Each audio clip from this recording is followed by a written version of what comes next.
কিভাবে আপনার টিকটক আইডির পাসওয়ার্ড সহজে পরিবর্তন করতে পারবেন, আজকের এই ভিডিওতে আমি সেই প্রসেসটা আপনাদেরকে একদম ক্লিয়ারলি দেখাবো। শুরুতে আপনারা আপনাদের টিকটকের অ্যাপে চলে যাবেন। অ্যাপে আসার পর আপনারা নিচের দিকে দেখবেন প্রোফাইল নামে একটা অপশন রয়েছে।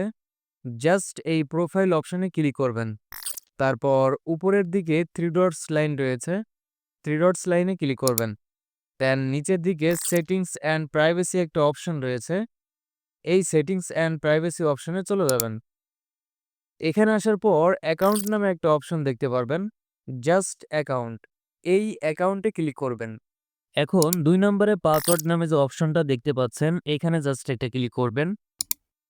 আর এখন আপনার ফোন নাম্বারে, অর্থাৎ টিকটক অ্যাকাউন্ট খোলার সময় বা পরবর্তীতে যে ফোন নাম্বারটি আপনি অ্যাড করেছিলেন, সেই ফোনে তারা একটা এসএমএস এর মাধ্যমে কোড পাঠাবে। এই কোডটা এখানে বসাতে হবে, অথবা কলও করতে পারে। সেই কলে একটা কোড আপনাকে বলবে, এই কোডটা জাস্ট এখানে টাইপ করে বসাবেন। দ্যাটস ইট, কাজ শেষ। কোডটা বসানোর পর ঠিক আপনার সামনে এইরকম একটা ইন্টারফেস চলে আসবে। এখান থেকে লেখা থাকবে চেঞ্জ পাসওয়ার্ড। আবার আপনি নতুন করে যে পাসওয়ার্ডটা দিতে যাচ্ছেন, জাস্ট এই পাসওয়ার্ডটা এইখানে টাইপ করে ফেলবেন। ওকে, আমি আমার নতুন পাসওয়ার্ডটি দিয়ে দিলাম। এখন পাসওয়ার্ড দেওয়ার ক্ষেত্রে মিনিমাম 8 ডিজিটের পাসওয়ার্ড দিতে হবে। কিছু ক্যাপিটাল লিটার, কিছু স্মল লিটার, কিছু ভিন্ন সংখ্যা দিতে হবে। ঠিক আছে?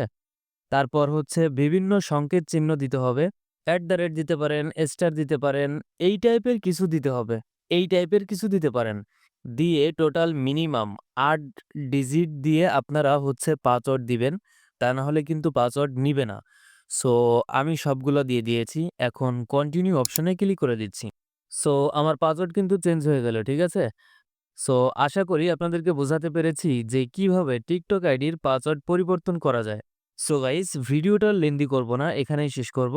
নতুন কোনো ভিডিওতে আপনাদের সাথে আবারও দেখা হবে। আল্লাহ হাফেজ।